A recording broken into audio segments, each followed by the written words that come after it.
प्रभू रामचंद्रांच्या पावनभूमीमध्ये सध्या मोठ्या प्रमाणामध्ये गुन्हेगारी वाढलेली असून गेल्या काही दिवसात गुन्हेगारीचे प्रमाण वाढल्याचे सर्वत्र दिसत आहे.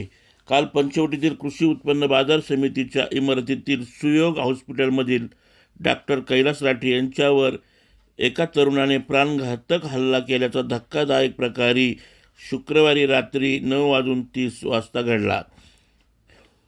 या हल्ल्यात डॉक्टर राठी गंभीर जखमी झाले असून त्यांच्यावर खाजगी रुग्णालयात उपचार सुरू आहेत. रुग्णालयाच्या जनसंपर्क अधिकारी महिलेच्या पतीने आर्थिक वादातून हा हल्ला केल्याची माहिती पोलिसांनी दिली. रात्री उशिरापर्यंत पंचवटी पोलीस ठाण्यात गुन्हा दाखल करण्याचे काम चालू होते. या प्रकरणी पोलिसांनी दिलेली माहिती अशी की पंचवटीतील सुयोग हॉस्पिटलचे संचालक डॉक्टर कैलास राठी यांच्या रुग्णालयात 2022मध्ये रोहिणी मोरे या जनसंपर्क अधिकारी म्हणून कामास होत्या.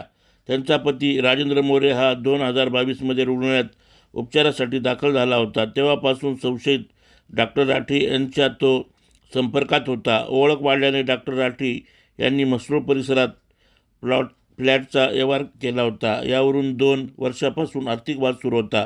डॉक्टर राठी यांनी संशयित मोरे यांच्याकडे पैशाचा तगदा लावला होता. त्यामुळे मोरे शुक्रवारी रुग्णालयात चर्चा करण्याकरता आले होते.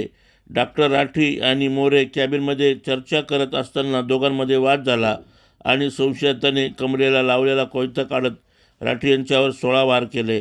डॉक्टर राठी यांनी मदतीकरता आरडाओरड केल्यानंतर रुग्णालयाच्या कर्मचाऱ्यांनी धाव घेत डॉक्टरांना वाचवण्याचा प्रयत्न केला. आतून दरवाजा बंद असल्याने कर्मचाऱ्याचा नाईलाज झाला. संशयिताने कॅबिनचा दरवाजा उघडून पलायन केले.